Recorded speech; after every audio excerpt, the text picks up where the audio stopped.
श्याम मानव channel को आपका समर्थन देने के लिए चैनल को जरूर सब्सक्राइब करें। चैनल के नोटिफिकेशन पाने के लिए बेल आइकन भी दबाएं। प्यारे और आदरणीय मित्रों, आज का अपना विषय गांधी का हिंद स्वराज पार्ट 4। गांधी के सपनों की अर्थव्यवस्था अगर भारत में होती तो भारत के किसान खुदकुशी नहीं करते। गांधी अगर जिंदा होते कुछ दिनों और, तो नेहरू का और गांधी जी का अर्थव्यवस्था के बारे में क्या टकराव होता? आज का भारत गोडसे का है या महात्मा गांधी का है? इन 3 सवालों के जवाब ये सीरीज में हम ढूंढ रहे हैं। 3 पार्ट्स हो चुके हैं। इन 3 पार्ट्स में हमने देखा था कि भारत को अगर समझना है तो गांधी जी को समझना होगा, और गांधी जी को समझना है तो उनके हिंद स्वराज को समझना होगा। हमारी भारतीय ग्रामीण अर्थव्यवस्था एक स्वावलंबी अर्थव्यवस्था थी। इसी कारण भारत 5000 सालों तक टिका रहा। इस देश में कई आक्रमण हुए, मुस्लिम आक्रमक आए, मुस्लिम शासक भी आए, उन्होंने लूटा और राज किया, लेकिन भारत की जो ग्रामीण अर्थव्यवस्था थी वो वैसे ही कायम रही, स्वावलंबी रही। लेकिन अंग्रेज इस देश में आए 16वीं यानी 17वीं शताब्दी में। 1558 से वो बंगाल में राज करने लग गए, और उन्होंने भारत की जो अर्थव्यवस्था थी, ग्रामीण अर्थव्यवस्था थी, जो स्वावलंबी अर्थव्यवस्था थी, उसको जानबूझकर तहस नहस किया, उसको नष्ट किया। रमेश चंद्र दत्त, इन्होंने the economic history of British India नाम की जो किताब लिखी है वो हमने समझ ली। ये शोषण क्यों हुआ, औद्योगिक क्रांति में ये शोषण होना क्यों आवश्यक लगता है, या फिर इसी के आधार पर औद्योगिक क्रांति क्यों खड़ी रहती है, ये भी हमने ये 3 पार्ट्स में देखा है। अभी हम देख रहे हैं कि नेहरू जी की अर्थव्यवस्था क्या है। फिर हम देखेंगे कि नेहरू और गांधी की अर्थव्यवस्था में क्या फर्क है। हमारी जो आज की अर्थव्यवस्था है वो किसानों के शोषण पर ही क्यों आधारित है। पूंजीवाद, कैपिटलिज्म, कम्युनिज्म, साम्यवाद, सोशलिज्म, समाजवाद, इनमें क्या फर्क है, और गांधी कैसी अर्थव्यवस्था चाहते थे।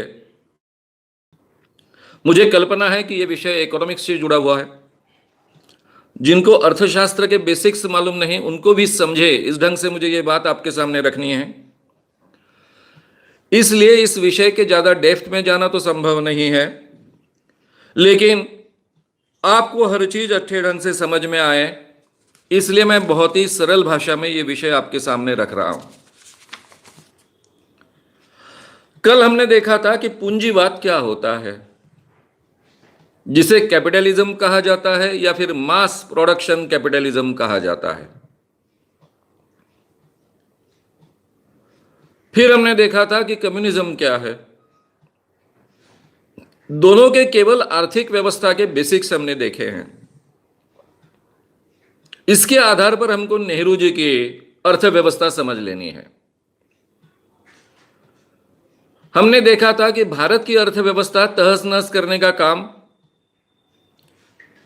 ब्रिटिशों ने किया था, क्योंकि ब्रिटेन के कारखाने ठीक ढंग से चले, भारत से कच्चा माल वहां पहुंचाया जाए, और उसके आधार पर ब्रिटेन के कारखाने बहुत अच्छे ढंग से चले, लेकिन उनका माल भी भारत में बिके, क्योंकि भारत में इतनी बड़ी जनसंख्या है। इसलिए यहां के पुराने जो ग्रामीण छोटे छोटे उत्पाद थे उनको उन्होंने तहस नहस कर दिया। गांव गांव के जो व्यवसाय थे छोटे पैमाने पर होते थे, जिस कारण पूरा भारत और भारत का हर देहात स्वावलंबी था, वे पूरी तरह से 200 सालों में नष्ट हो गए। तब तक भारत में भी बड़े बड़े कारखाने लग चुके थे, पूंजीवाद पनप चुका था। उस वातावरण में हमारी कॉन्स्टिट्यूशन तैयार की गई। मैं भारतीय संविधान की प्रस्तावना के साथ इसकी शुरुआत करना चाहता हूं,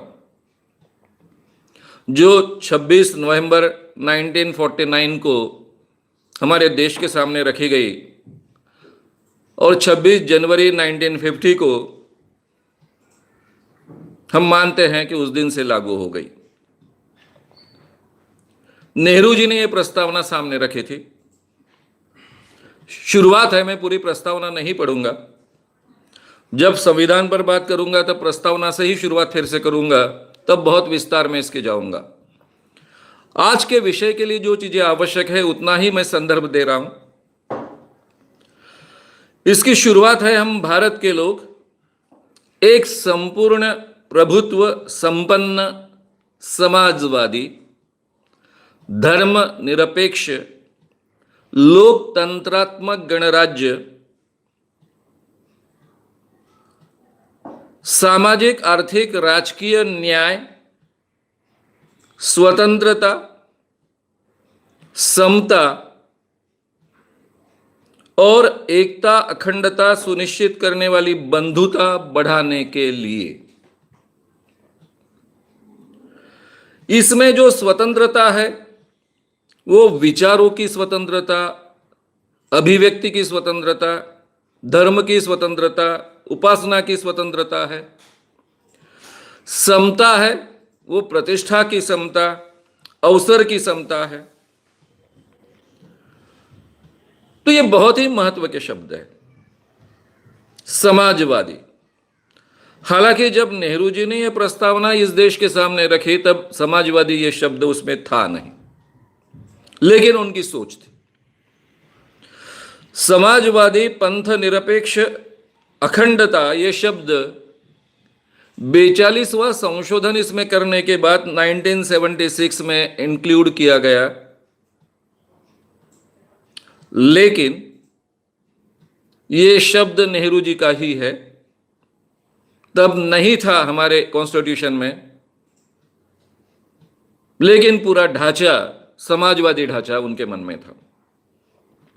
समाजवादी धर्म निरपेक्ष लोकतंत्रात्मक गणराज्य, ये बहुत महत्व के शब्द है। न्याय, सामाजिक आर्थिक राजकीय न्याय, स्वतंत्रता, समता, बंधुता, इन मूल्यों का उल्लेख शुरुआत में ही प्रस्तावना में आता है। इसके आधार पर हमारी देश की पूरी व्यवस्था खड़ी की गई।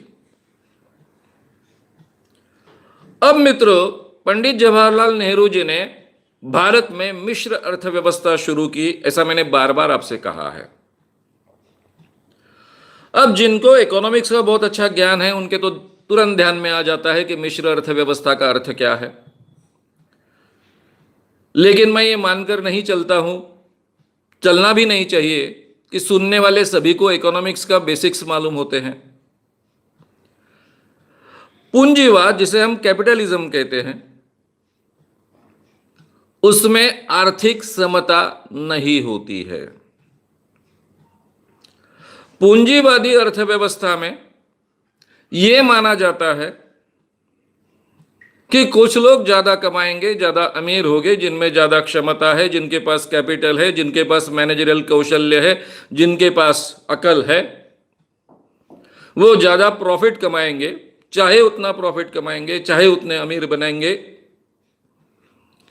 और दूसरे लोग गरीब रहेंगे। तो समता का कोई आग्रह कैपिटलिज्म में नहीं होता है। उल्टा समता ये मूल्य ही नकारा जाता है। प्रॉफिट कमाने की पूरी छूट होती है। ये प्रॉफिट कमाने की छूट में स्टेट हस्तक्षेप नहीं कर सकती, उसका कोई नियंत्रण नहीं रख सकती। ये पूंजीवादी अर्थव्यवस्था का विशेष है। अब जिस समाज में बड़े पैमाने पर विषमता होगी, अमीरी और गरीबी में बड़ी खाई होगी, वहां बंधुता भी संभव नहीं, फ्रेटर्निटी भी संभव नहीं। शोषण की खुली छूट है, खुली नहीं, लीगल छूट है, कानूनन छूट है, इसलिए वहां न्याय होना भी संभव नहीं। यानी पूंजीवादी अर्थव्यवस्था जिस देश में है, वहां चाहे लोकतंत्र हो, चाहे डिक्टेटरशिप हो, वहां पर न्याय भी नहीं हो सकता है, समता भी, इक्वेलिटी भी नहीं हो सकती है, फ्रेटर्निटी, बंधुता भी नहीं हो सकती है। शायद स्वतंत्रता हो सकती है अगर वो डेमोक्रेटिक कंट्री है तो। कम्युनिज्म, साम्यवादी, अभी नेहरू जी के सामने ये दोनों चीजें थी। भारत में ऑलरेडी पूंजीवादी अर्थव्यवस्था शुरू हो चुकी थी। साम्यवादी अर्थव्यवस्था, जिसे हम कम्युनिस्ट अर्थव्यवस्था कहेंगे, सिस्टम कहेंगे। कम्युनिज्म, साइंटिफिक सोशलिज्म, मार्क्सवाद, ये भी शब्द इसके लिए उपयोग में लाए जाते हैं। मार्क्सवाद की निर्मित ही समता प्राप्त करने के लिए, सब समान होते हैं और सबको समान अधिकार मिलना चाहिए, समान जीने का अधिकार मिलना चाहिए, इसीलिए निर्माण हुई है। इसमें बंधुता का, फ्रेटर्निटी का बहुत महत्व है। उसको कॉमरेडशिप कहा गया है। लेकिन स्वतंत्रता को स्थान नहीं है, क्योंकि समता लाने के लिए डिक्टेटरशिप ऑफ द प्रोलिटारिएट निर्माण करना आवश्यक है। यानी कामगारों की डिक्टेटरशिप होगी, और ये कामगारों की जो डिक्टेटरशिप होगी, कामगारों का जो राज्य होगा, उसके जरिए समता प्रस्तावित की जाएगी और बंधुता प्रस्तावित की जाएगी, ये माना इसमें गया है। अब जहां स्वतंत्रता नहीं होगी, अपनी बात रखने का अधिकार नहीं होगा, आप पर अन्याय हुआ नहीं हुआ इसके बारे में भी आपको बोलने का अधिकार नहीं होगा, उसके खिलाफ खड़ा होने का अधिकार नहीं होगा, वहां जस्टिस की, न्याय की संभावना नहीं है। यानी कम्युनिस्ट अर्थव्यवस्था में या फिर साम्यवादी व्यवस्था में समता तो हो सकती है, बंधुता हो सकती है, लेकिन लिबर्टी नहीं हो सकती है, और जस्टिस भी होने की संभावना बहुत कम है। वो तो डिक्टेटरशिप पर डिपेंड रहेगा। डिक्टेटरशिप पार्टी की भी हो, कम्युनिस्ट पार्टी की भी हो, तो भी गिने चुने लोगों के हाथ में ही रहेगी। उन तक बात पहुंचेगी, वो शायद उसको न्याय देंगे, नहीं देंगे, तो न्याय की संभावना यहां नहीं है। यानी पूंजीवादी अर्थव्यवस्था में शायद स्वतंत्रता हो सकती है, लेकिन समता, बंधुता और न्याय के लिए गुंजाइश कम है। समता के लिए तो बिल्कुल ही गुंजाइश नहीं है। कम्युनिस्ट व्यवस्था में समता और बंधुता के लिए गुंजाइश है, हालांकि वे मूल मूल्य है, उसी के आधार पर यह व्यवस्था खड़ी होनी है, लेकिन वहां पर लिबर्टी को बिल्कुल ही स्थान नहीं, और उस कारण न्याय को भी, जस्टिस को भी स्थान होने की संभावना नहीं। इसलिए पंडित जवाहरलाल नेहरू ने ये दोनों व्यवस्था नाकारी, क्योंकि जिस ढंग का आंदोलन, गांधी जी का आंदोलन, कांग्रेस का आंदोलन इस देश में चला, वो एक अहिंसावादी लोकतांत्रिक आंदोलन था। पूरे देश में एक लोकतांत्रिक मूल्यों के आधार पर चलने वाले इस आंदोलन ने लोकतांत्रिक बीज बोए थे। और भारत में जब स्वतंत्रता आएगी, भारत जब स्वतंत्र होगा, तो एक स्वतंत्र और लोकतांत्रिक राष्ट्र होगा, इसके बारे में किसी के मन में कोई संदेह नहीं था। उल्टा ये लोकतांत्रिक ही राज्य होना चाहिए, स्टेट होना चाहिए, ये सबका आग्रह था। इसलिए इन मूल्यों के बारे में वे कोई एडजस्टमेंट करना उनके लिए संभव नहीं था, वो करना भी नहीं चाहते। वे खुद बहुत ही लोकतांत्रिक व्यक्ति थे। महात्मा गांधी के बाद अगर इस देश में बहुत लोकप्रिय कोई व्यक्ति थे तो वो थे पंडित जवाहरलाल जी नेहरू। लेकिन उनमें डिक्टेटर बनने की, हुकुमशाह बनने की पूरी गुंजाइश थी। अगर वो चाहते तो बन भी सकते थे, इतने उनकी पकड़ थी जनमानस पर। लेकिन वो अंदर बाहर से पूरी तरह से लोकतांत्रिक व्यक्ति थे, विरोधी विचार सुनते भी थे। अगर उनको विरोधी विचारों में तथ्य ऐसा लगा तो वो विचार स्वीकारते भी थे और उसके अनुसार अपने आप में बदलाव भी करते थे। तो वो अंदर बाहर से एक लोकतांत्रिक व्यक्ति थे। समता, बंधुता, स्वतंत्रता, न्याय, इन चारों मूल्यों को बहुत मानते थे और उसी के आधार पर हमारी पूरी की पूरी व्यवस्था खड़ी होनी चाहिए, ये उनका आग्रह था। इसलिए उन्होंने मिश्र अर्थव्यवस्था चुनी। इस मिश्र अर्थव्यवस्था को कुछ लोग समाजवादी अर्थव्यवस्था भी कहते हैं और आगे चलकर हमारे कॉन्स्टिट्यूशन में 1976 में हमने समाजवादी, पंथ निरपेक्ष, अखंडता, ये शब्दों को प्रविष्ट भी किया है। अब मैं जो बोलने जा रहा हूं उसके पहले मुझे नेहरू जी के बारे में कुछ बातें कहनी पड़ेगी। पंडित जवाहरलाल नेहरू एक बहुत ही प्रामाणिक व्यक्ति थे, देशभक्त व्यक्ति थे, अपने व्यक्तिगत स्वार्थ के परे विचार करने वाले व्यक्ति थे, देश का सही माने में भला चाहने वाले व्यक्ति थे, देश के लिए बलिदान देने की हमारी हमेशा तैयारी रखने वाले व्यक्ति थे और बहुत अच्छे प्रशासक भी थे। और कई लोगों के साथ में, अच्छे अच्छे व्यक्तियों के साथ में, अच्छे लोगों के साथ में काम करने की क्षमता भी उनमें थी। उनको कभी ये डर नहीं लगता था कि ये व्यक्ति मुझ पर हावी हो जाएगा, कल जाकर ये व्यक्ति मेरा पद छीनेगा। इस बात का डर उनके मन में बिल्कुल नहीं था। इसलिए बहुत योग्य व्यक्ति को लेकर वो इस देश चलाने के बारे में सोच सके और उस ढंग से अपने जीवन में उन्होंने निर्णय लिए।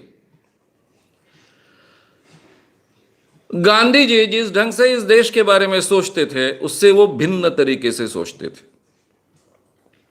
पंडित जवाहरलाल नेहरू यूरोप के औद्योगिक विकास से और कम्युनिस्ट रशिया के औद्योगिक विकास से बहुत प्रभावित हुए थे। वो पूंजीवाद नकारना चाहते थे, कैपिटलिस्ट यंत्रणा नकारना चाहते थे, कैपिटलिज्म नकारना चाहते थे, लेकिन औद्योगिक विकास अपने देश का हिस्सा बनाना चाहिए ऐसा उनको मन से लगता था। इसी से देश का भला होगा ऐसा उनको लगता था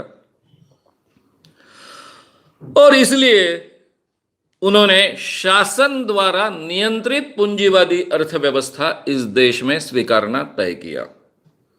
मैं देखो शब्द क्या उपयोग में ला रहा हूं, शासन द्वारा नियंत्रित पूंजीवादी अर्थव्यवस्था। पूंजीवादी अर्थव्यवस्था में प्रॉफिट कमाने पर किसी का नियंत्रण नहीं हो सकता है। सरकार कर ले सकती है लेकिन नियंत्रण नहीं रख सकती है। यह पहली शर्त है। और यहां पर नेहरू जी ने अपने देश में जो व्यवस्था निर्माण की वो थी शासन नियंत्रित पूंजीवादी अर्थव्यवस्था। यानी आपने पूंजी का निवेश कहां करना है सरकार तय करेगी, पैसा आपका है, आप परमिशन मांग रहे हो सरकार से, लेकिन ये पूंजी, ये कैपिटल आप कहां इन्वेस्ट करोगे ये सरकार तय करेगी, आपको परमिशन देगी। आप कितना प्रोडक्शन करोगे ये सरकार तय करेगी, आप वहां इन्वेस्ट करोगे। तो इसलिए सरकार नियंत्रित पूंजीवादी अर्थव्यवस्था भारत में उन्होंने शुरू की और पैरेलली जहां आवश्यक है, क्योंकि पूंजीवादी लोग प्रॉफिट के लिए काम करते हैं, उन पर कितने भी नियंत्रण डाले तो जहां प्रॉफिट होने की संभावना नहीं ऐसे काम वो करेंगे नहीं। इसलिए देश की आवश्यकता जहां है वहां प्रॉफिट मिले ना मिले, लेकिन वहां निवेश की अगर आवश्यकता है, उस उत्पाद की इस देश के लिए आवश्यकता है, जैसे पोलाद जैसे चीजों की आवश्यकता है, तो वहां पर सरकार खुद निवेश करेगी। इसलिए सरकार ने बड़े बड़े उद्योग इस देश में शुरू किए। कई बड़ी बड़ी औद्योगिक यंत्रणाएं सरकार ने खड़ी की। एक तरफ पूंजीवादी अर्थव्यवस्था को भी नियंत्रित किया। पूंजीवादी व्यक्ति जो पूंजी डालते थे उनको भी सरकार के आदेश के आधार पर ही पूंजी का निवेश करने की छूट थी, और दूसरी तरफ जहां आवश्यक है वह सरकार खुद निवेश करती थी, खुद उद्योग उभारती थी, खड़े करती थी। इसके जरिए उन्होंने देश का विकास तेजी से करने का तय किया और उस दिशा में निकल पड़े। सरकार ने अनेक उत्पाद कंपनियां बनाई। रेलवे जैसी बड़ी यंत्रणा सरकारी कब्जे में थी, उसमें निवेश किया।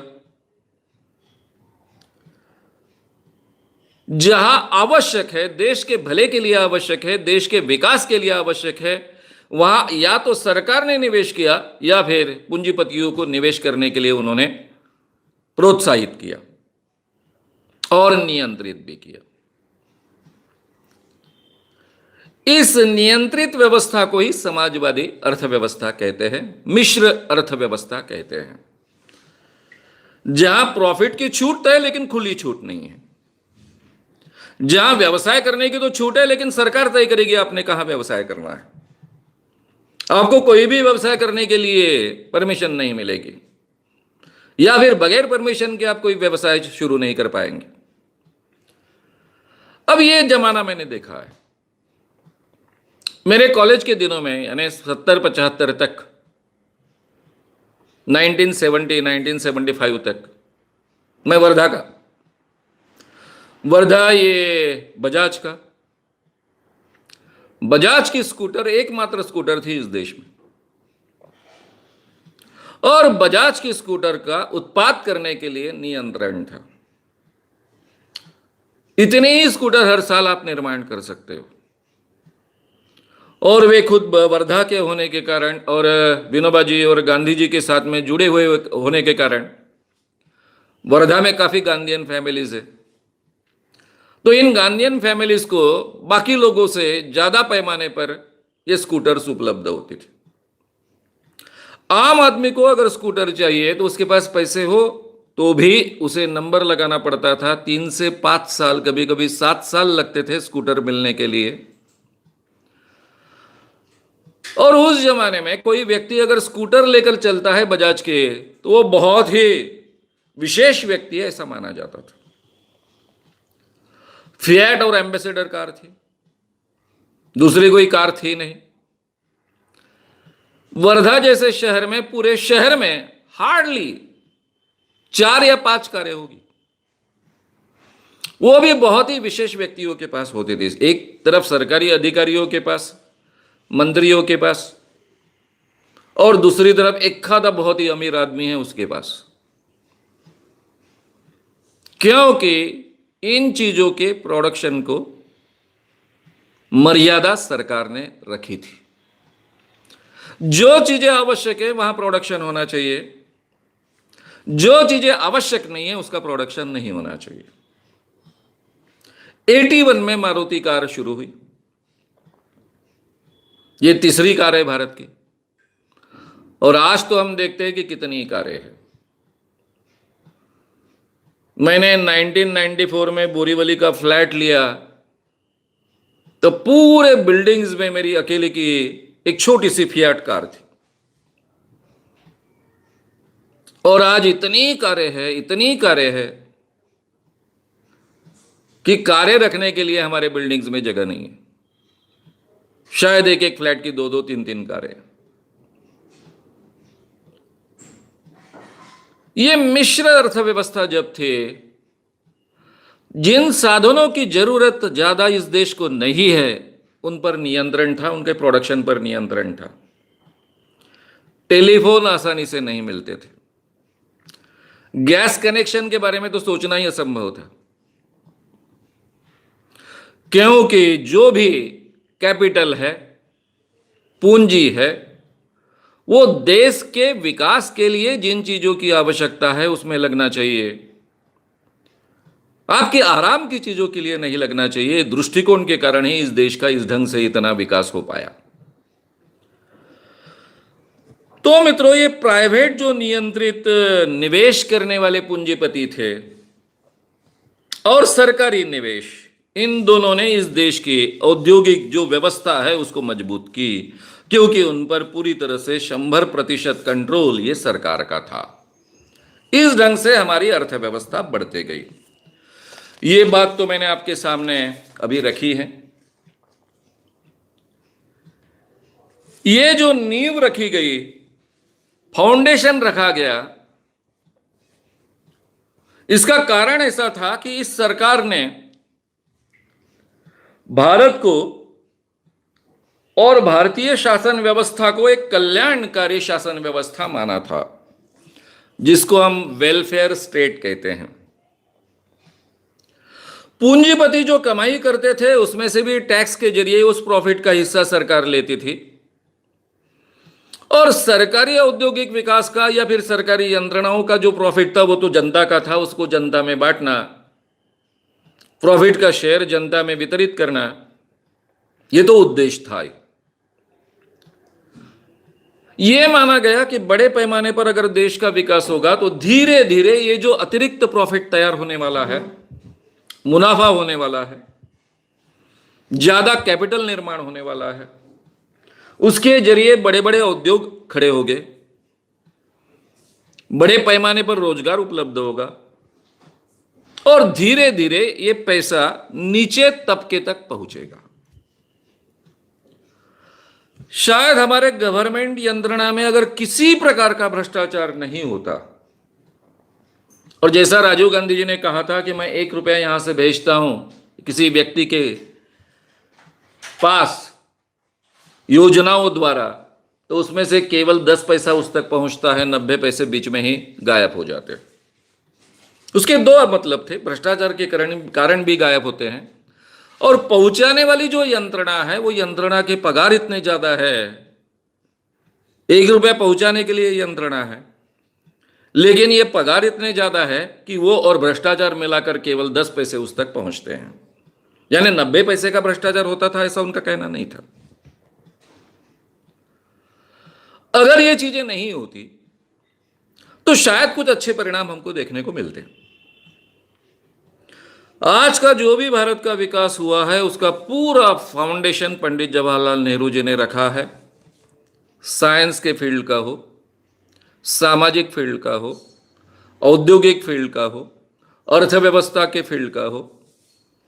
आज जो हम चांद पर जाने की बातें करते हैं, हमारे सैटेलाइट्स ऊपर तक जाकर पहुंचते हैं, ये सब क्रेडिट हमको पंडित जवाहरलाल नेहरू जी को ही देना पड़ेगा। अभी हमारे प्रधानमंत्री बड़े बड़े आवाज में कहते हैं कि मैंने यहां भेज दिया, वहां भेज दिया, वहां भेजेंगे। ये तो सब फाउंडेशन पंडित जवाहरलाल नेहरू जी का है। अब मैंने पहले ही कहा आपको कि भारत में शुरुआत में ही पूंजीवादी अर्थव्यवस्था की शुरुआत हो चुकी थी, स्वतंत्रता के पहले। उस पर नियंत्रण परमिट और टैक्सेशन के जरिए उन्होंने बहुत अच्छे ढंग से किया, उसको मोड़ दिया नियंत्रण कर। और इसीलिए हमारी भारतीय व्यवस्था को, अर्थव्यवस्था को मिश्र अर्थव्यवस्था ऐसा कहा जाता है। लेकिन मित्रों, सबसे बड़ी दिक्कत थी पंडित जवाहरलाल नेहरू जी के सामने भी, कि देश का विकास अगर तेजी से करना है, बड़े बड़े उद्योग देश में खड़े करने हैं, तो पूंजी लाए कहां से, कैपिटल लाए कहां से? कैपिटल आसमान से तो नहीं टपकता, ना ही नोट छापकर बनाया जा सकता है। वैसे भी नोट की कीमत तो कुछ होती नहीं है। जो पैसे का उपयोग हम करते हैं, नोट हो चाहे कॉइन हो, उसकी कोई कीमत नहीं होती है। वो नोट के जरिए हम जो खरीद पाते हैं, जिसको हम क्रय शक्ति कहते हैं, परचेसिंग पावर कहती है, वही उसकी कीमत होती है। और वो कीमत तो नियंत्रित होती है। ज्यादा नोट छापकर आप उसकी कीमत कम करते जाते हो, नोट को कोई कीमत नहीं होती। इसलिए कोई भी सरकार केवल नोट छाप कर कैपिटल खड़ा नहीं कर पाती, ना ही कर सकते हैं। ना ही अर्थव्यवस्था के अगर 12 बजाने हैं तो ये करना चाहिए,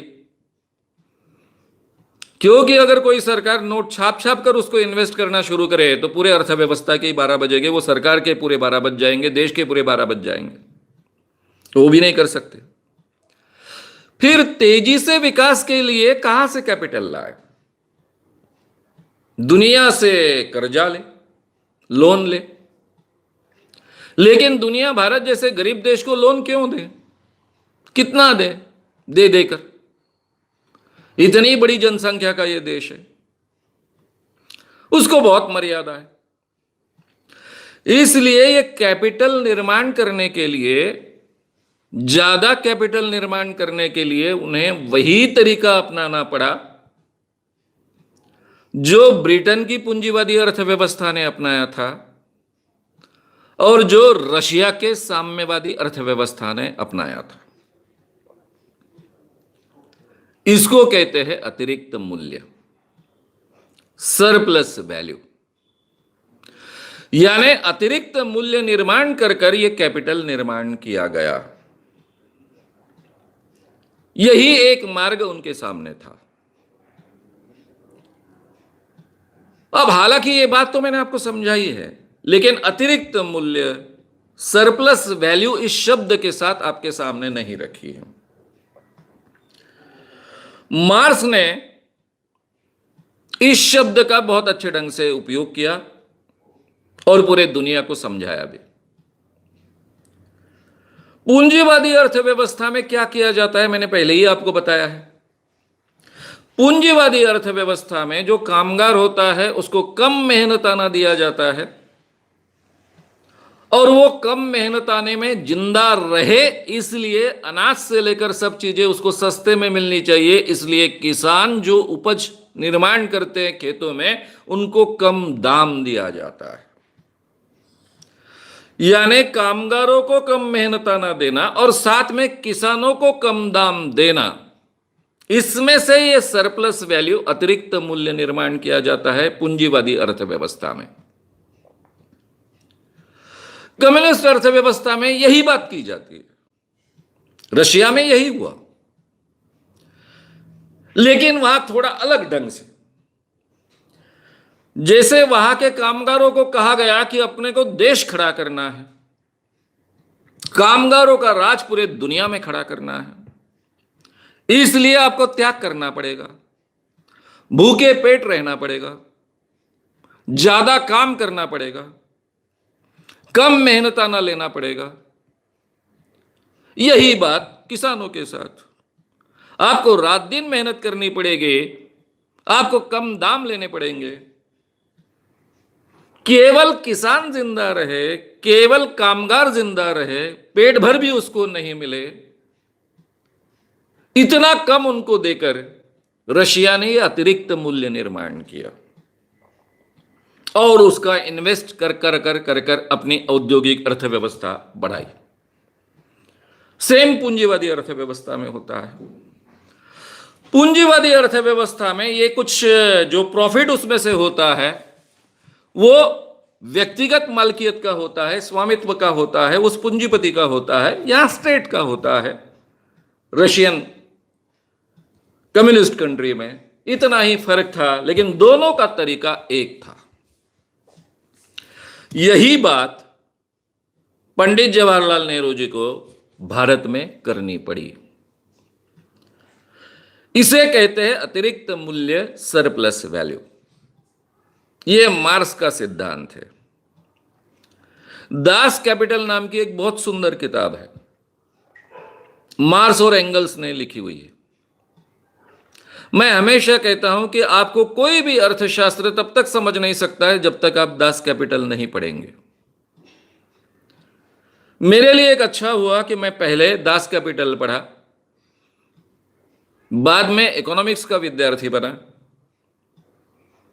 अर्थशास्त्र का बहुत अच्छा भान था। मेरे अध्यापक भी बहुत होशियार थे, गोल्ड मेडलिस्ट थे, आगे उन्होंने पीएचडी की इकोनॉमिक्स में।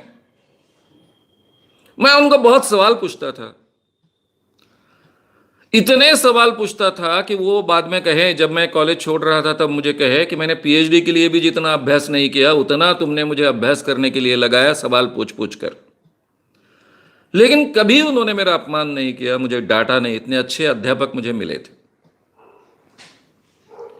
इसलिए जो अंतर्विरोध दास कैपिटल ने बताए हैं पूरे हमारे इकोनॉमिक्स के, जो इकोनॉमिक्स हम यूनिवर्सिटी में पढ़ते हैं, वो अंतर्विरोध केवल यूनिवर्सिटी में इकोनॉमिक्स पढ़ने वाले लोगों को पता भी नहीं होते हैं।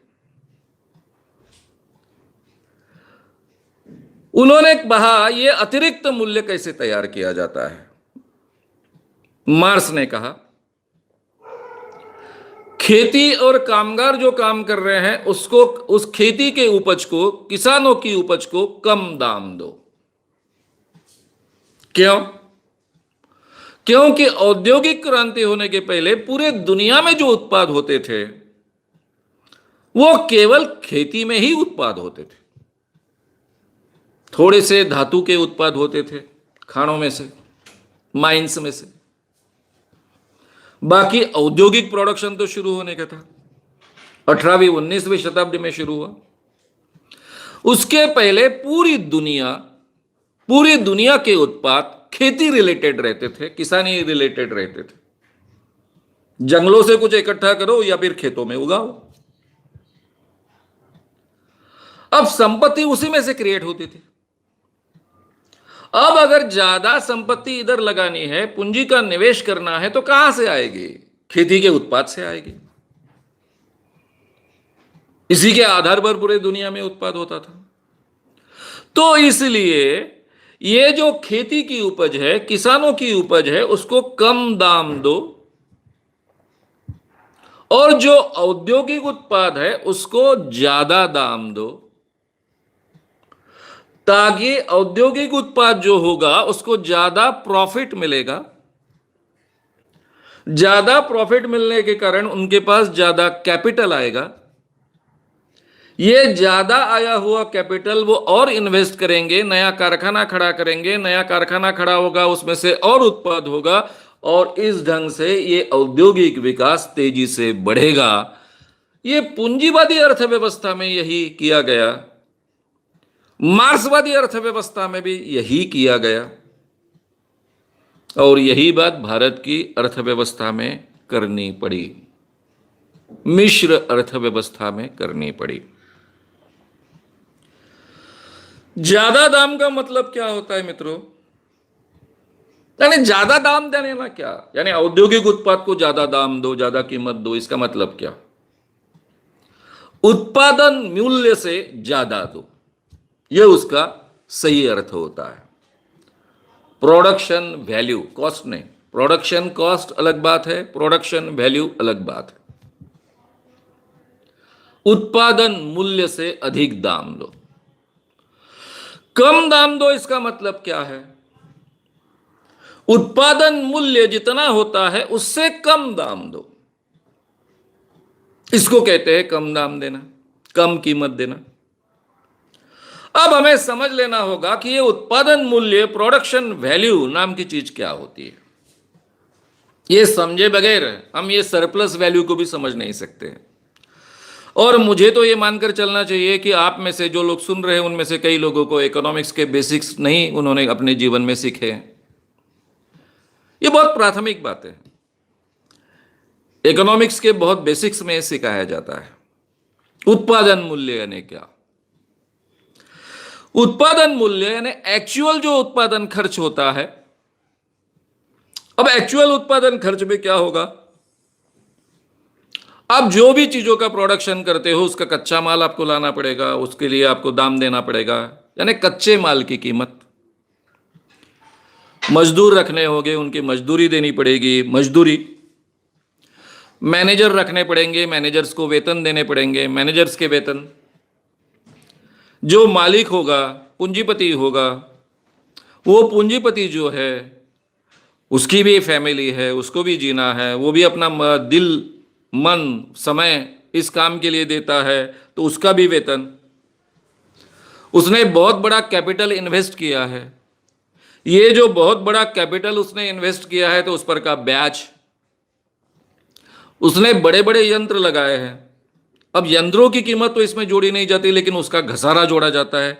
घसारे का मतलब होता है मूल्य ह्रास, इंग्लिश में हम कहते हैं डेप्रिसिएशन।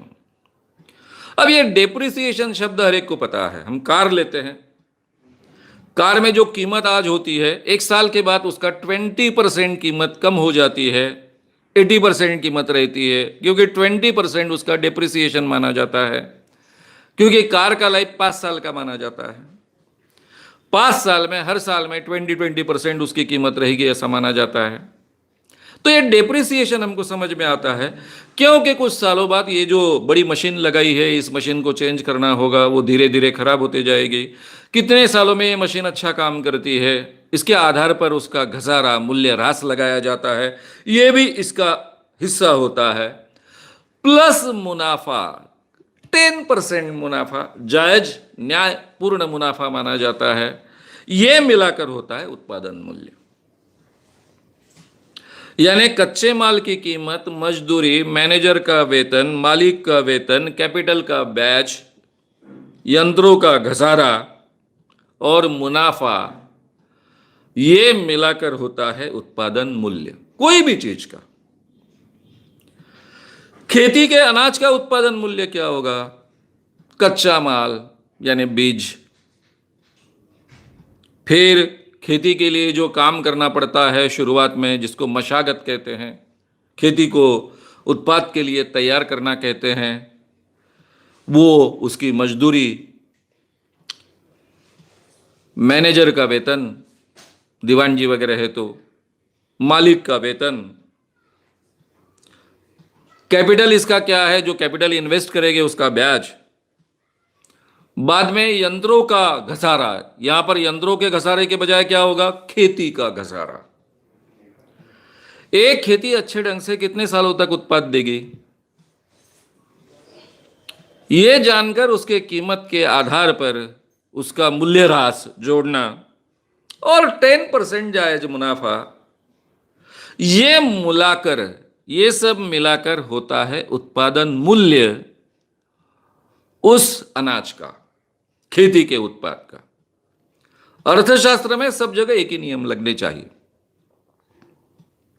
अब आपके ध्यान में आया होगा कि उत्पादन मूल्य यानी क्या। यहां उत्पादन खर्च में कच्चा माल आता है, मजदूरी आती है, मैनेजर का वेतन आता है, मालिक का वेतन आता है। अगर कैपिटल बाहर से लिया है तो उसका ब्याज आता है, लेकिन वहां यंत्रों का घसारा नहीं जोड़ा जाता है, 10% मुनाफा नहीं जोड़ा जाता है। अगर घर का पैसा है, उसी काम का पैसा है, तो उसका ब्याज नहीं जोड़ा जाता है, क्योंकि वो एक्चुअल खर्चा नहीं किया है। तो हमेशा एक्चुअल खर्चे से ज्यादा होता है उत्पादन मूल्य, यह हमेशा याद रखिए। उत्पादन मूल्य और यानी प्रोडक्शन कॉस्ट, उत्पादन खर्च, और प्रोडक्शन वैल्यू, उत्पादन मूल्य, इसमें फर्क होता है। उत्पादन मूल्य हमेशा ज्यादा होता है, 30% तक ज्यादा होता है, कभी कभी 40% भी ज्यादा होता है, कि किस ढंग का उत्पाद है इसके ऊपर डिपेंड है। अब मुझे लगता है कि ये कंसेप्ट हमको क्लियर हो गई है, उत्पादन मूल्य यानी क्या। अभी ये अतिरिक्त मूल्य कैसे पैदा किया जाता है, ये आप समझिए। और मैं जानता हूं कि जिनका बहुत अच्छा इकोनॉमिक्स का ज्ञान है, उनको भी ये बातें पता नहीं होती है। मैं इतने सालों से मूवमेंट में काम कर रहा हूं, हजारों लोगों से बातें करता हूं, पत्रकार कर अपने जीवन में 15 साल के ऊपर मैंने काम किए हैं। हजारों लाखों लोगों से मैं मिलते आया हूं, उनकी मुलाकातें लेते आया हूं। जो अपने आप को इकोनॉमिक्स कहते हैं, उनको भी ये बातें पता नहीं होती है, क्योंकि उन्होंने मार्क्सवादी अर्थव्यवस्था का अभ्यास नहीं किया होता है, दास कैपिटल नहीं पढ़ा होता है। तो ये अतिरिक्त मूल्य कैसे पैदा होता है? अब हम मान के चलते हैं, क्योंकि आपको बात समझानी है इसलिए मुझे आसान उदाहरण लेना पड़ेगा। हम ऐसा मानेंगे कि हमारे देश में शुरुआत में, शायद जब हमने, नेहरू जी ने मिश्र अर्थव्यवस्था शुरू की, तब खेती का उत्पाद 50 था, और औद्योगिक उत्पाद, जो चाहे सरकार का उद्योग हो, चाहे किसी व्यक्तिगत पूंजीपति का उद्योग हो जो सरकार द्वारा नियंत्रित है, उस औद्योगिक उत्पाद 50, खेती का उत्पाद 50 यूनिट्स और औद्योगिक उत्पाद 50 यूनिट्स, दोनों हो गए 100 यूनिट्स। भारत सरकार ने 100 नोट छापे हैं, आज तक 100 नोट छापे हैं, पूरे देश में ये 100 नोट घूम रहे हैं। तो ये जो 100 यूनिट हुए 50 औद्योगिक उत्पाद के और 50 कृषि उत्पाद के, उनकी कीमत हो गई 100। मैंने पहले ही कहा कि नोट की तो कोई कीमत होती नहीं है, उनकी केवल क्रय शक्ति होती है, वही उनकी कीमत होती है, परचेसिंग पावर। अब हम ये मानकर चले, ये विषय समझने के लिए, कि कृषि उत्पाद जो है उसका उत्पादन मूल्य है 50 यूनिट का 50 रुपए, और जो उसमें 10% नफा सम्मिलित है, मुनाफा सम्मिलित है 10%, जो जायज माना जाता है। औद्योगिक उत्पाद है 50 यूनिट, उसका उत्पादन मूल्य है 50 रुपए, जिसमें 10% मुनाफा जो जायज माना जाता है वो सम्मिलित है। यानी औद्योगिक उत्पाद जो हो गए, उनको ये 100 रुपए जो सरकार ने पूरे देश में फैला कर रखे हैं, उनमें से 50 रुपए उनको मिलने चाहिए, चाहे सरकारी उत्पाद हो चाहे पूंजीपति का व्यक्तिगत उत्पाद हो, और 50 रुपए ये किसानों के उत्पाद को मिलना चाहिए।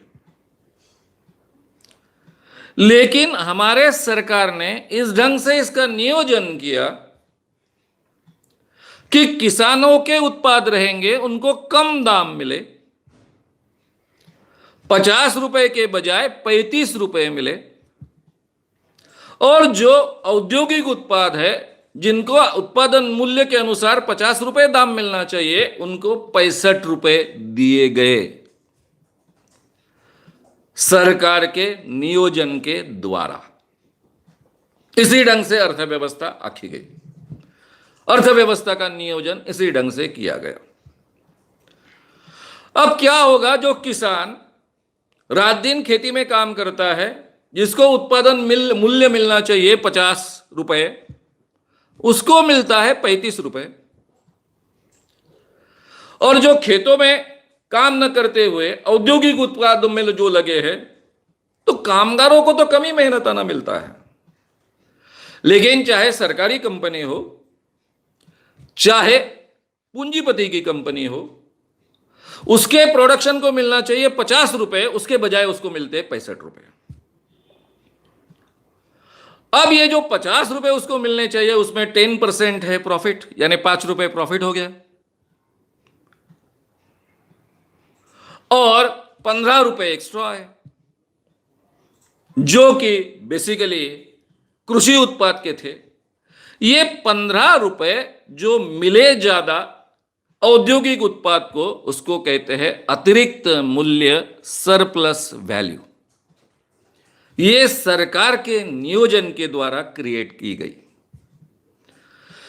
यानी इसको कितना प्रॉफिट हुआ औद्योगिक उत्पाद को, चाहे वो सरकारी औद्योगिक उत्पाद हो चाहे वो प्राइवेट हो, 20 रुपए प्रॉफिट मिला।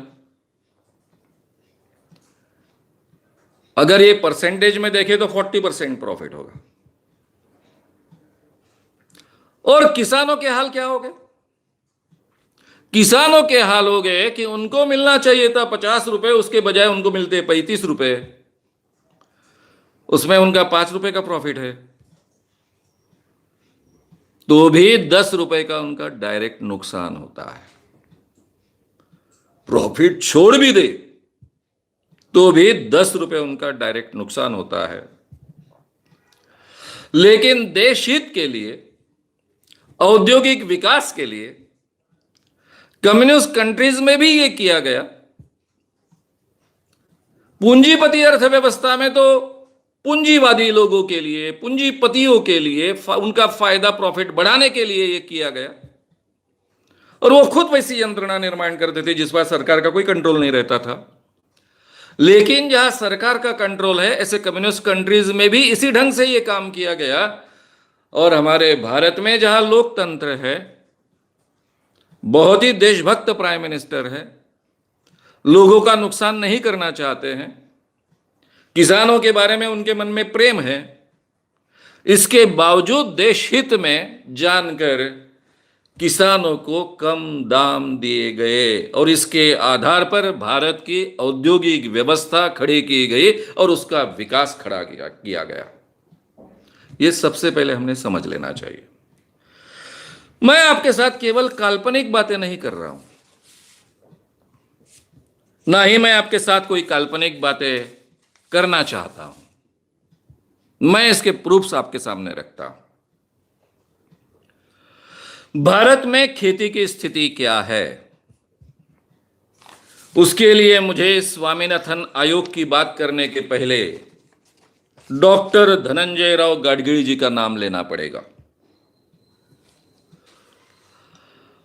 प्लानिंग कमीशन के 7वें प्लानिंग कमीशन के वो उपाध्यक्ष थे, वाइस चेयरमैन थे। आप शायद कहोगे कि वाइस चेयरमैन, उपाध्यक्ष, भाई प्लानिंग कमीशन का उपाध्यक्ष यही चीफ होता था, क्योंकि उसके अध्यक्ष हमारे प्रधानमंत्री रहते। तो प्लानिंग कमीशन के चीफ होते हैं उपाध्यक्ष डॉक्टर धनंजय राव गाडगीळ, बहुत बड़े इकोनॉमिस्ट। हमारे चौथी और पांचवी प्लानिंग की, जिसको हम नियोजन कहते हैं, पंचवार्षिक योजना कहते हैं, उसकी नींव उन्होंने रखी और बाद में वो उपाध्यक्ष भी बने। वो 1963-1964 में उनका एक स्टेटमेंट आया। उन्होंने कहा था कि हमारा किसान, देहात का किसान जब मार्केट में जाता है, अब किसान कौन से मार्केट में जाता है, उसके आसपास के बड़े गांव में एक सप्ताह में मार्केट लगता है, आठौड़ी बाजार जिसको कहते हैं, हफ्ते में लगने वाला हाट, या फिर कोई भी मार्केट में, शहर के मार्केट में जाए तो ये किसान 3 पायली अपना अनाज लेकर जाता है। पायली यानी अनाज नापने की पुरानी सिस्टम, इस ढंग का एक पायली होती थी, उसमें वो भरते थे 1 पायली 2 पायली अनाज, किलो से नहीं गिला जाता था उन दिनों में। तो ये किसान मार्केट में जब जाता है 3 पायली अनाज लेकर जाता है और 2 पायली लेकर घर वापस आता है। यानी ये 3 पायली की जो कीमत होती है उसके बजाय उसको 2 पायली की कीमत की चीजें मिलती है। केवल मार्केट में जाने के बाद उसका 33% शोषण होता है। ये कहा था धनंजय राव गाडगीळ ने, जिन्होंने चौथे और पांचवें प्लानिंग की नींव रखी और जो प्लानिंग कमीशन के उपाध्यक्ष थे। उनको तो सभी अंदर की बातें बहुत अच्छे ढंग से मालूम। यानी तब 1964-1965 में किसान 3 पायली मार्केट में बेचने को जाता था, उसके बजाय उसको 2 पायली की कीमत मिलती थी। 33% तब उसका शोषण होता था। वही बात मैंने आपसे कही, किसान को 50 रुपए मिलने चाहिए, उसके बजाय उसको 35 रुपए मिलते हैं, यानी 30% उसका शोषण होता है। उदाहरण में मैंने यही बात आपको समझाई थी। अब मित्रों, कल्पना कीजिए कि एक किसान पैसा लाएगा कहां से? खेती तो कभी घाटे में नहीं चलती। आप एक दाना बो तो उसमें से हजारों दाने पैदा होते हैं। ऐसी खेती घाटे में चलेगी कैसी?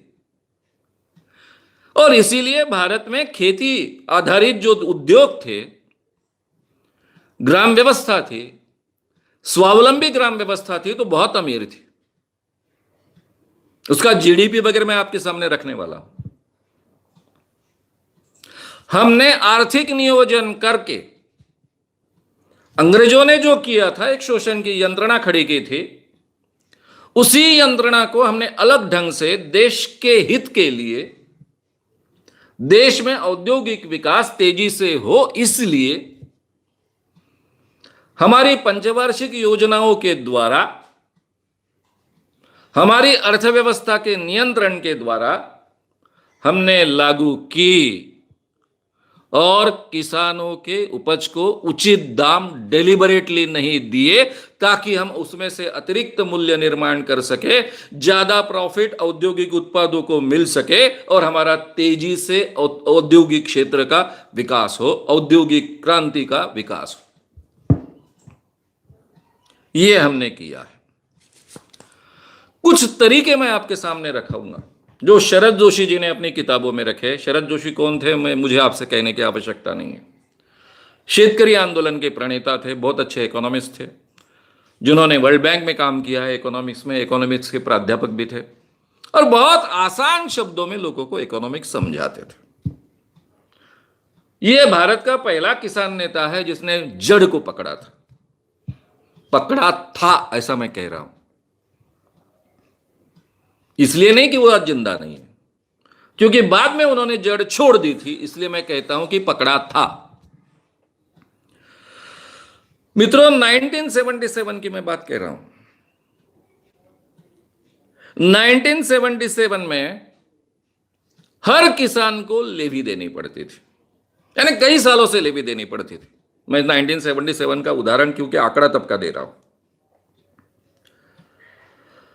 यानी आपको बात बताऊं, मेरे घर में गेहूं कम होते थे, ज्वार ज्यादा होती थी। ज्वार की लेवी थी, गेहूं की लेवी थी, कपास भी उगती थी। समझो किसी किसान ने अगर अनाज कम उगाया तो उसको, उसके पास जितनी जमीन है उसके आधार पर उसको लेवी लगाई जाती थी कि आपको इतना अनाज इतनी कीमत में देना है। अगर मार्केट में उस समय 2 रुपए किलो गेहूं है तो सरकार उसको 1 रुपया देती थी और इस आदमी को 10 क्विंटल गेहूं अगर उसके हिस्से में है तो 10 क्विंटल गेहूं मार्केट में से बिकत लेना पड़ता था और सरकार को 50% पैसे में वो देना पड़ता था। और ये कंपल्शन पूरे देश में फार्मर्स ने अमल में लाया। अब मैं वर्धा का रहने वाला हूं, यवतमाल में मेरी खेती है डिस्ट्रिक्ट में। चंद्रपुर और भंडारा में बहुत बड़े पैमाने पर चावल पकते हैं, लेकिन ये चावल वर्धा जिले में, यवतमाल जिले में उपलब्ध नहीं होते थे, जिला बंदी थी। बाउंड्री के बाहर इन चावल को ले जाना संभव नहीं था, सरकार को लेवी के लिए देना पड़ता था और सरकार को जो आधी कीमत में ये अनाज बेचा गया वो अनाज कंट्रोल में आता था और कंट्रोल के जरिए सस्ता अनाज सब लोगों को मिलता था। 1982 में शुगर लेवी की बात कहूं आपसे, यानी ये लेवी इसी साल है ऐसा नहीं है, कई सालों तक चलता रहा है। मैं केवल आंकड़े आपके सामने रखने के लिए उन सालों का उल्लेख कर रहा हूं। 1982 में मोस्ट ऑफ द जो कारखाने थे, शुगर फैक्ट्रीज थे हमारे महाराष्ट्र में, वो कोऑपरेटिव थे, वो किसी व्यक्तिगत मालकियत की नहीं थी।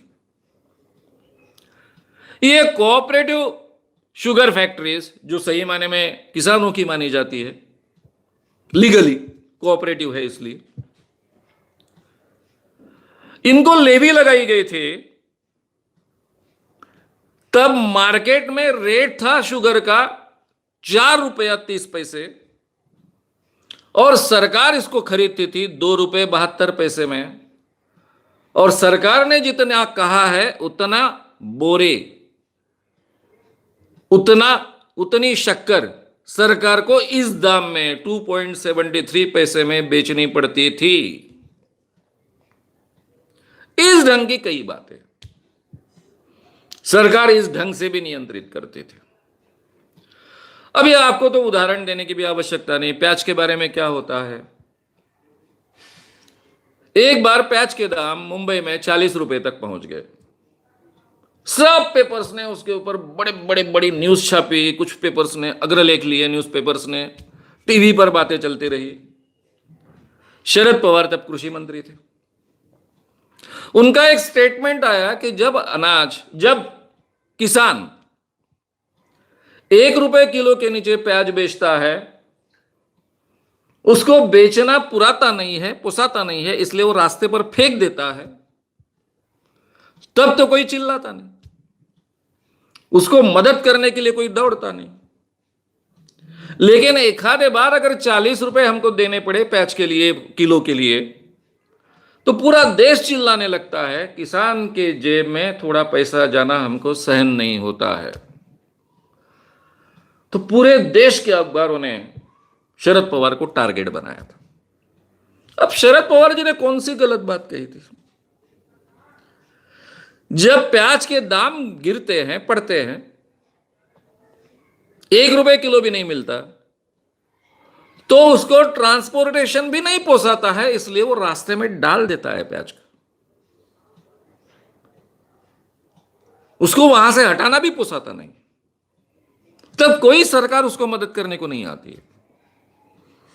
ना ही हम जैसे शहरी लोग उसको मदद करने के लिए फिर आंसू बहाने के लिए आगे आते हैं। प्याज के बिना क्या हम मर जाते हैं? समझो 100 रुपए किलो प्याज हुआ, नहीं खाए तो क्या मर जाएंगे? वो कोई अनाज है कि जिसके बिन जी नहीं सकते? फिर भी हम चिल्लाएंगे, सरकार की सरकार पड़ जाएगी, गिर जाएगी, तुरंत आयात करेंगे। और ये आयात करने के बाद में ऐसे समय में वो आयात आती है कि जब किसानों के प्याज मार्केट में आते हैं, खेती की उपज बाहर आती है, किसान पूरी तरह से मर जाता है। सेम चीज दाल की, बीच में दाल 200 किलो तक गई थी। सरकार ने आह्वान किया पूरे किसानों को कि दाल लगाइए, दाल लगाइए। किसानों ने दाल लगाई। तब तक बाहर के देशों से दाल मंगाई गई, क्योंकि 200 रुपए तक दाल पहुंची थी, 150 रुपए के ऊपर दाल पहुंची थी किलो। हुआ क्या? किसानों को 30 रुपए 40 रुपए भी दाल के नहीं मिले। ये हमारी यंत्रणाएं हैं सरकार की, जो डेलिबरेटली किसानों के उपज के दाम कम रखना चाहती है, जीवनावश्यक चीजों के दाम कम रखना चाहती है, क्योंकि सस्ते में कामगार उपलब्ध हो औद्योगिक काम के लिए, और जो हम मध्यम वर्ग है, नौकरदार वर्ग है, वो भी खुश रहे। मेरे पगार का केवल 5% हिस्सा मैं अपने खाने पर खर्च करता हूं, तो मैं बहुत आराम से कहता हूं कि मैं सुखी हूं। 95% चीजें मैं पैसे बाकी चीजों पर खर्च करता हूं। ये 5% से अगर 6% हो जाए खाने की चीजों पर, तो भी मेरा ब्लड प्रेशर बढ़ जाता है, क्योंकि मैं न्यूज़पेपर का संपादक होता हूं, वहां का पत्रकार होता हूं, टीवी पर काम करता हूं, चिल्लाना शुरू करता हूं। और किसान का बेटा मंत्री बना है, फिर भी वो भूल गया है कि मैं किसान का बेटा हूं। उसको किसानी से कुछ पड़ा नहीं है, उसको तो अपना शासन दिखाना है। ये सब इस ढंग से ये दुष्ट चक्र काम करता है।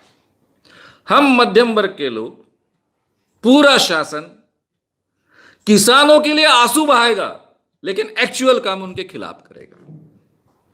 ये फैक्ट भी हमने बहुत अच्छे ढंग से समझ लेनी चाहिए। औद्योगिक विकास का मतलब क्या?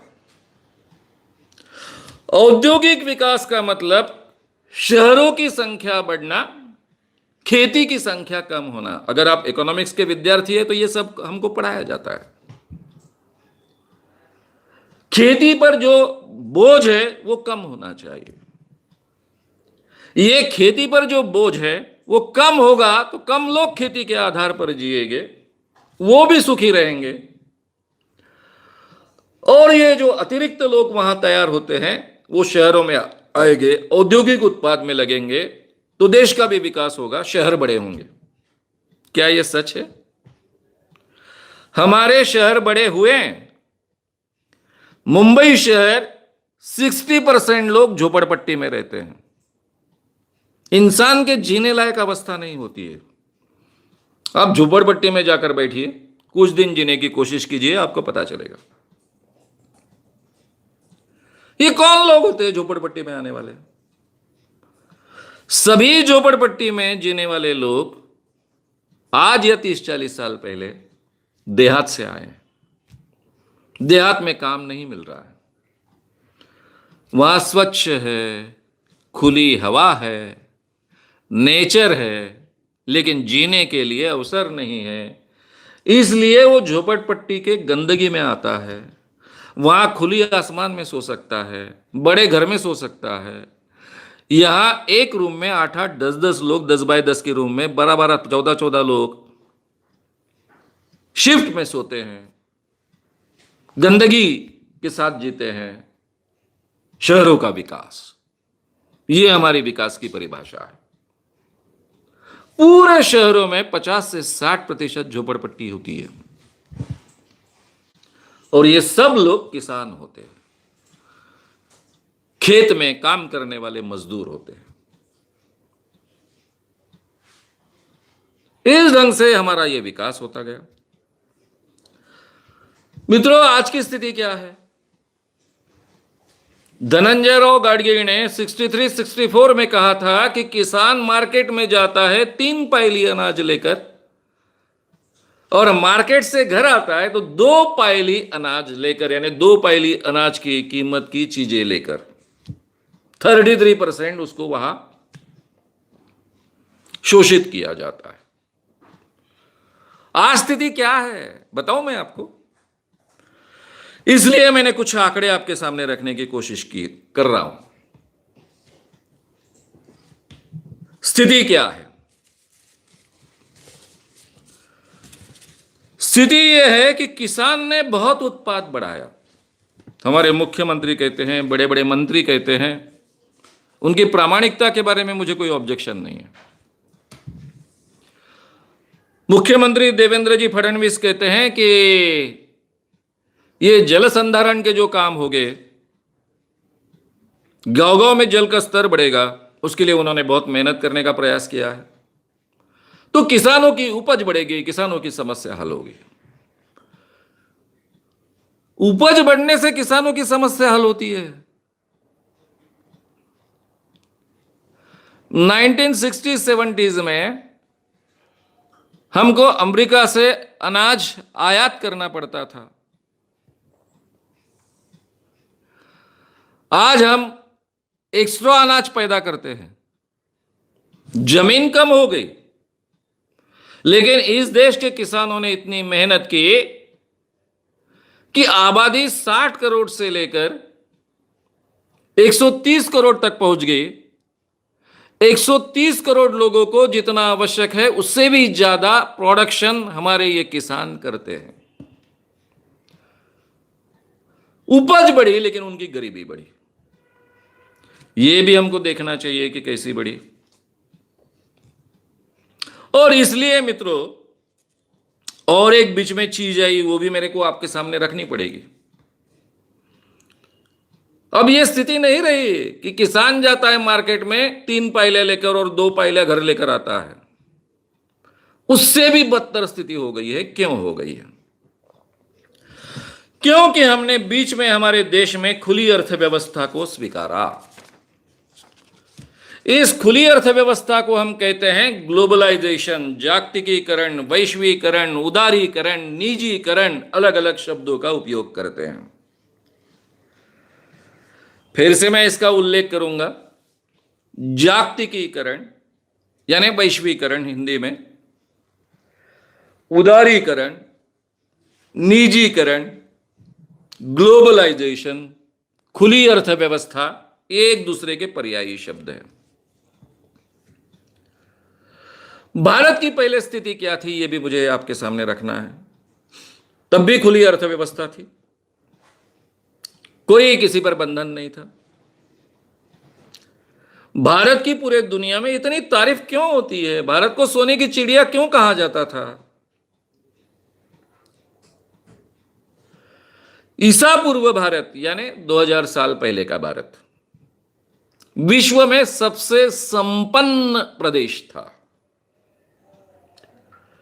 पूरे दुनिया की जनसंख्या का विचार करें तो हमारी जनसंख्या पूरे दुनिया के 17% थी, 17% थी। लेकिन हमारा सकल घरेलू उत्पाद, जिसको हम जीडीपी कहते हैं आज की भाषा में, वो 32.9% था, यानी 33% था। पूरे दुनिया का हिस्सा 33%,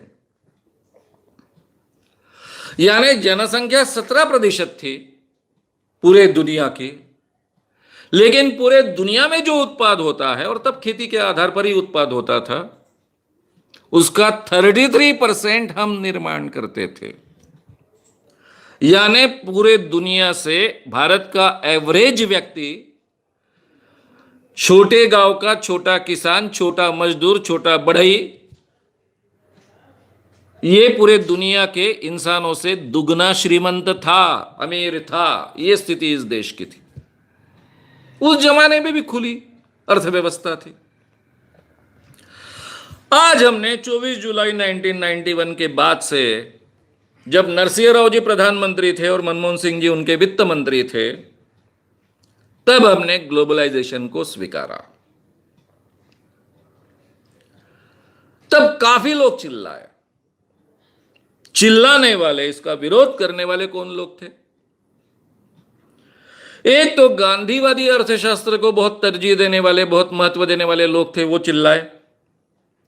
समाजवादी लोग चिल्लाए, साम्यवादी लोग चिल्लाए। इसलिए नहीं कि केवल आपने समाजवाद को छोड़ दिया, यानी आपके कॉन्स्टिट्यूशन में समाजवाद तो लाया, लेकिन उसको छोड़ दिया, इसलिए नहीं चिल्लाए।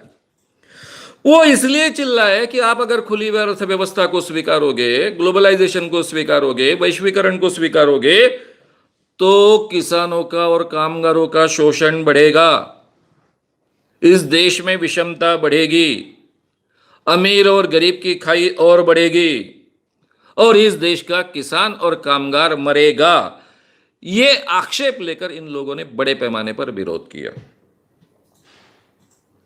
लेकिन हमको विकास करना था, हमको पूरे दुनिया में महासत्ता बनना था। उसके बाद में अटल जी की वाजपेयी सरकार आई, फिर देवेगौड़ा जी की सरकार आई, फिर गुजराल जी की सरकार आई, फिर अटल जी की सरकार आई, फिर मनमोहन सिंह की सरकार 2 बार आई, और अभी 2 बार मोदी की सरकार आई। हम उसी दिशा में प्रवास कर रहे हैं। यह उदारीकरण के कारण फुल कैपिटलिज्म हमने स्वीकारा है, मिश्र अर्थव्यवस्था को हमने नकारा है, उसको छोड़ दिया है, उसके बाहर हम निकल चुके हैं। अब परिणाम क्या हुए उसके? अमीर बहुत अमीर बने। 3 दशक से अमीरों की अमीरी बढ़ रही है, यानी 30 साल हो गए, बढ़ रही है। अब अरबपतियों की जो संपत्ति है, 1% अरबपतियों की संपत्ति 15% है हमारे जीडीपी के, और भारत का जीडीपी है 168 लाख करोड़ रुपए। उसमें से 15% संपत्ति केवल कुछ इने गिने अमीरों की है, और उनकी संख्या है 101 करोड़पति। ये 101 करोड़पति जो है, उनके संपत्ति 5 साल में दुगनी हो गई। एक आधे अंबानी के छोड़ दो, उसकी तो कई गुना हो गई, लेकिन 101 करोड़पतियों की संपत्ति 5 साल में दुगनी हो गई, यानी मोदी जी के राज में दुगनी हो गई। 50% गरीबों के पास में 1991 में केवल 9% संपत्ति थी। 1991 में, यानी ग्लोबलाइजेशन शुरू होने के पहले 50% जो भारत के लोग हैं, उनके पास हमारे जीडीपी की 9% संपत्ति थी, या फिर देश की पूरी संपत्ति की 9% थी। 1912 में, क्योंकि 1912 का आंकड़ा उपलब्ध है, वो 9 में से गिरकर 5.3% तक पहुंच गई थी, यानी करीबन आधी हो गई थी, 45% कम हो गई थी। यानी 50% लोग 91 से लेकर 12 तक, ये 20-21 सालों में, 19 सालों में कितने गरीब हुए? 45% से और गरीब हो गए। आज टॉप 1% अमीरों के पास में 91 में उनके पास 17% संपत्ति थी पूरे देश की। 1912 में 19 सालों में उनकी 28% बढ़ गई, यानी 17% से 28% उनकी बढ़ी, लेकिन 50% लोगों की संपत्ति जो 9% थी वो 5.3 पर आ चुकी। गरीबी और बढ़ती गई, अमीरी और बढ़ती गई, विषमता बेतहाशा बढ़ी। आज हमारी अवस्था क्या है पूरे देश की? पूरे देश में दरिद्र किसको माना जाता है? जिसका 1.25 $1 रुपया 25 पैसे, $1 25 पर, यानी $1/4, $1.25 $1.25 कमाई के नीचे जो है उनको दरिद्र रेखा के नीचे माना जाता है। ऐसे दरिद्रता रेखा के नीचे भारत में जो आज लोग हैं उनकी संख्या है 32.7%, यानी 33%, 1/3 लोग,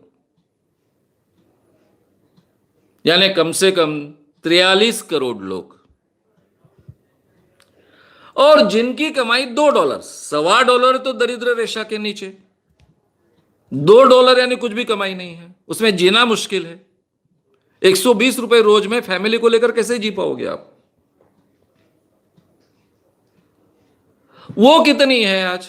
$2 के नीचे जिनकी कमाई है, ऐसे लोग हमारे देश में आज है 68.7%, यानी करीबन 69%, यानी 70% समझ लो।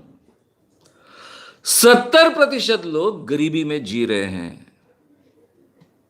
$2 में ठीक ढंग से कोई जी नहीं सकता है।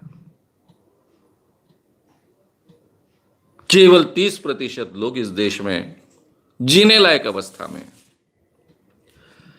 ये जो हमारी अर्थव्यवस्था, पहले मिश्र अर्थव्यवस्था और आगे चलकर ग्लोबलाइजेशन, इसका फायदा किसको मिला? 1% अमीरों को बहुत ज्यादा मिला।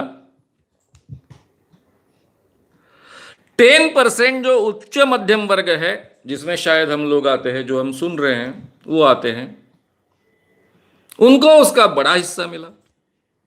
ये सरकारी नौकरदार है, बैंक के नौकरदार है, आईटीज में काम करते हैं, लाखों के पगार मिलने लग गए। 19% जो निम्न मध्यम वर्ग है उसको थोड़े से फायदे मिले, ठीक ठाक जी रहा है। और 70% लोग गरीबी में जी रहे हैं और 33% लोग दरिद्रता रेखा के नीचे जी रहे हैं। ये हमारे आज के देश की अवस्था है। और दरिद्रता रेखा के नीचे जीने वाले लोगों में ज्यादातर किसान और देहाती लोग हैं। इसीलिए मित्रों, आज रोज 45 किसान आत्महत्या करते हैं। अब 3 पायली अनाज लेकर जाता था किसान, 1 पायली वापस लाता था, 2 पायली लाता था वापस। अब स्थिति क्या है? इसलिए मैं कुछ आंकड़े आपके सामने रख रहा हूं। 1973 के आंकड़े मेरे पास उपलब्ध है। तब कपास की कीमत थी 500 रुपए क्विंटल, और आज है 5,000 से 5,500 रुपए क्विंटल, यानी करीबन 10 गुना कपास की कीमत बढ़ी। ज्वार 1973 में 200 रुपए किलो थी, क्विंटल थी, सॉरी, अब है 1400 से 1600 रुपए क्विंटल, यानी 7.5%, यानी गुना उसकी कीमत बढ़ी। गेहूं 400 रुपए क्विंटल था 1973 में, अभी उसको दाम मिले हैं इस साल में 1800 से लेकर 1900 रुपए क्विंटल, यानी 4.5 गुना। चावल की कीमत बढ़ी है 5 गुना, 73 टू अभी 18-19 में रख। तब सोना गोल्ड था 400 रुपए 10 ग्राम्स की कीमत तोला, अब उसकी कीमत है 35,000 रुपए। चपरासी का पगार था 1973 में 175 रुपीज, 175 रुपए। 2015 में चपरासी का पगार हो गया था 15,000 रुपए, अब हो गया करीबन 16 से 17,000 रुपए। प्राध्यापक का पगार था 600 रुपए 1973 में, अब उसका पगार गया कम से कम 1,30,000 से 40,000 तक। मजदूरी 40 गुना बढ़ी है इतने सालों में। गोल्ड हमेशा इन्वेस्ट के लिए उपयोग में लाया जाता है, इन्वेस्टमेंट के लिए उसका उपयोग होता है। बैंक में आप पैसा रखोगे तो उसकी कीमत कम होते जाएगी, लेकिन गोल्ड खरीदोगे तो उसकी कीमत कम नहीं होगी, ऐसा माना जाता है। महंगाई में, यानी महंगाई में, इन्फ्लेशन में रुपयों की जितनी कीमत कम होती है उसके अनुसार गोल्ड की कीमत लगती है। इसलिए महंगाई का परिणाम अगर नहीं देखना है आपको, महंगाई से परिणाम नहीं देखना है, तो गोल्ड की कीमत को देखा जाता है। 1973 में गोल्ड की कीमत थी 400 रुपए और 1 क्विंटल गेहूं आता था 400 रुपए में। आज उसी गोल्ड की कीमत है 35,000 रुपए, यानी आज गेहूं की कीमत होनी चाहिए थी 35,000 रुपए क्विंटल। तब महंगाई का असर उस पर नहीं होता, उसको सही दाम रहता उसका। उसके बजाय हम उनको दे रहे हैं आज 1,800-1,900 रुपए। एवरेज में आप देखोगे तो आपके ध्यान में आएगा, ये सब गणित अगर आप बिठाओगे तो हमारे सोने की कीमत बढ़ी है 87.5 गुना, 400 से लेकर 35,000 तक। और किसानों के उपज की कीमत बढ़ी है 5.5 गुना, 87.5 और 5.5। यानी हम 1973 में अगर किसान को उपज की कीमत 1 रुपया देते थे तो आज उसे हम 5 पैसे दे रहे हैं। फिर से मैं रिपीट करता हूं, 1973 में कोई अच्छी कीमत नहीं मिलती थी। किसान की उपज को हम 1 रुपया देते थे, तो आज उसी चीज के लिए हम किसान को 0.5 रुपए यानी 5 पैसे देते हैं। क्या करेगा किसान?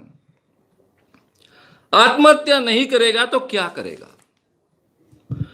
ये सब फैक्ट्स मैंने आपके सामने रखी है। ये अपने आप नहीं हुआ है, अनजाने में नहीं हुआ है, किसानों के शराब के कारण नहीं हुआ है, किसान शादी करते इसलिए नहीं हुआ है, किसान आलसी है इसलिए नहीं हुआ है। किसान आलसी होता तो 130 करोड़ जनता का पेट भरने की क्षमता कभी रखता ही नहीं हो। जमीन तो कम हुई ना, बड़ी थोड़ी। उसकी मेहनत है, साइंस के इजाद है, इतना प्रोडक्शन बढ़ा, तिगने से ज्यादा बढ़ा, पूरे देश को पालते हैं।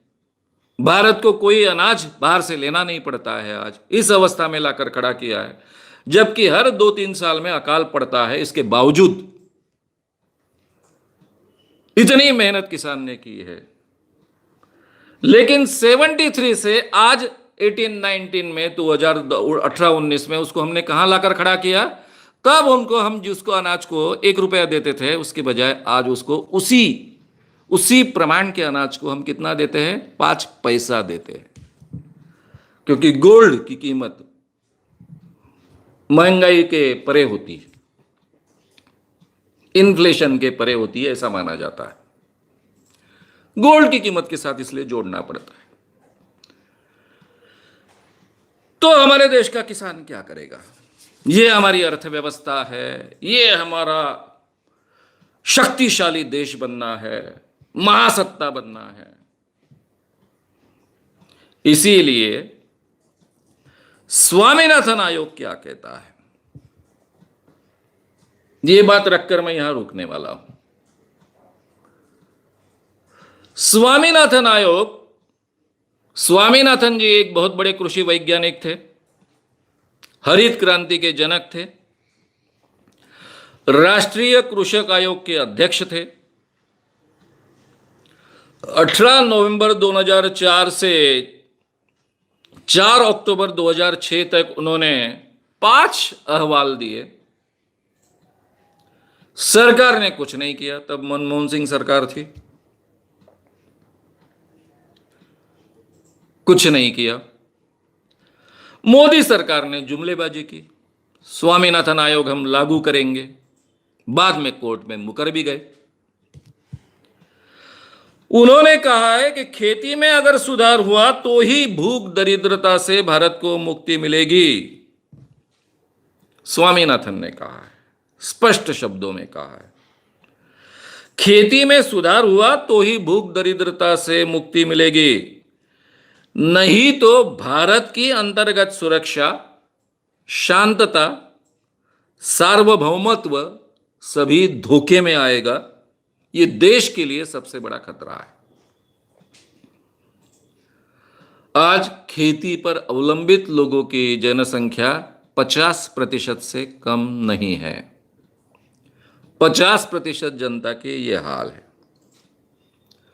उन्होंने क्या कहा था कि जिसको हम हमी भाव कहते हैं, मिनिमम प्राइस कहते हैं, ये मिनिमम प्राइस आपको तय करने पड़ेंगे जो उत्पाद खर्च, मूल्य नहीं, प्रोडक्शन कॉस्ट, प्रोडक्शन वैल्यू नहीं। इसका फर्क तो मैंने बहुत अच्छे ढंग से आपके सामने लाया है। जो उत्पाद मूल्य है वो नहीं, लेकिन उत्पाद खर्च जो है, प्रोडक्शन कॉस्ट जो है, वो प्रोडक्शन कॉस्ट प्लस 50%, ऐसा 1.5 गुना उसको अनाज के भाव, सभी खेती के उत्पाद के भाव देने चाहिए। ये उन्होंने डिमांड रखी। ये डिमांड रखते वक्त वो कहते हैं कि ये पर्याप्त नहीं है, लेकिन कम से कम इससे वो किसान जी पाएगा। खेती उत्पाद पर आयात कर लगाइए, यानी बाहरी देशों से कोई भी खेती उत्पाद भारत में आएगा नहीं, आएगा तो महंगा होकर आएगा। ये देखिए, किसानों को कर्जा उपलब्ध कर दीजिए, लेकिन 4% ब्याज पर कर्जा उपलब्ध करा दीजिए। जितना चाहिए उतना कर्जा 4% पर उसको मिलना चाहिए, खेती के लिए आवश्यक है वैसा वो। जब भी नैसर्गिक आपदा होगी तो वसूली नहीं की जानी चाहिए, जो शिवाजी राजा करते थे अपने जमाने में, वो आज करना चाहिए हमने। ब्याज भी माफ कर देना चाहिए और पीक बीमा सुरक्षा लगाना चाहिए। अगर ये तात्कालिक बातें किसानों के लिए आप करोगे तो ही किसान बचेगा, किसानी बचेगी, खेती की उपज बचेगी, भारत बचेगा। क्योंकि भारत की 130 करोड़ से लेकर 140 करोड़ की जनता को पोसने की, पालने की, अनाज खिलाने की ताकत पूरे दुनिया में किसी में नहीं है। अगर भारत का किसान मर गया तो हमारी मिलिट्री जाकर खेतों में काम कर कर अनाज उगाने वाली नहीं है, हमारा पुलिस डिपार्टमेंट वहां जाकर अनाज उगाने वाला नहीं है, हमारे सरकारी IAS IPS ऑफिसर वहां जाकर अनाज उगाने वाले नहीं हैं। अगर किसान अनाज पूरी तरह से अच्छे ढंग से उगाएगा नहीं तो भारत की जनता जिएगी नहीं। पूरी दुनिया भारत को पोस नहीं सकती, पाल नहीं सकती, इतना अनाज भारत को दे नहीं सकती। ये जीवनावश्यक चीज है जिसके बिना हम जी नहीं सकते। और हमारी अर्थव्यवस्था ने, नेहरू जी के उद्देश्य बहुत अच्छे थे। शायद नेहरू जी आगे जिंदा होते तो उन्होंने चक्र को गांधी जी की अर्थव्यवस्था की दिशा में मोड़ दिया होता, लेकिन उतनी अच्छी दृष्टि होने वाला आगे प्रधानमंत्री इस देश में नहीं आए। तो पहले हमारी मिश्र अर्थव्यवस्था और उसके बाद में खुली अर्थव्यवस्था, इसमें हमने ग्रामीण लोगों को पूरी तरह से खत्म कर दिया है, उनका जीना असंभव कर दिया है। 1973 में जिन चीजों को हम 1 रुपया दाम देते थे, आज उसको 5 पैसे दाम देते हैं। ये वास्तविकता है। और इसलिए अगर आज गांधी जी का हिंद स्वराज में जो बातें कही गई, जिस ढंग की अर्थव्यवस्था इस देश में होनी चाहिए, इतनी बड़ी तादाद में जहां जनसंख्या है और जो कृषि पर निर्भर जनसंख्या ज्यादा है, वहां पर जिस ढंग की अर्थरचना होनी चाहिए, ऐसा उन्होंने कहा, वो अगर हम अमल में नहीं लाएंगे तो यहां का किसान खत्म होगा, और यहां का किसान खत्म होगा तो भारत कैसे जिंदा रहेगा। अगर किसान ने अनाज उगाना बंद किया तो हम टीवी खाएंगे, मेट्रो खाएंगे, रेलवे खाएंगे, मोबाइल खाएंगे और यूट्यूब पर भाषण देंगे। संभव है? सोचिए। श्याम मानव चैनल को आपका समर्थन देने के लिए चैनल को जरूर सब्सक्राइब करें। चैनल के नोटिफिकेशन पाने के लिए बेल आइकन भी दबाएं।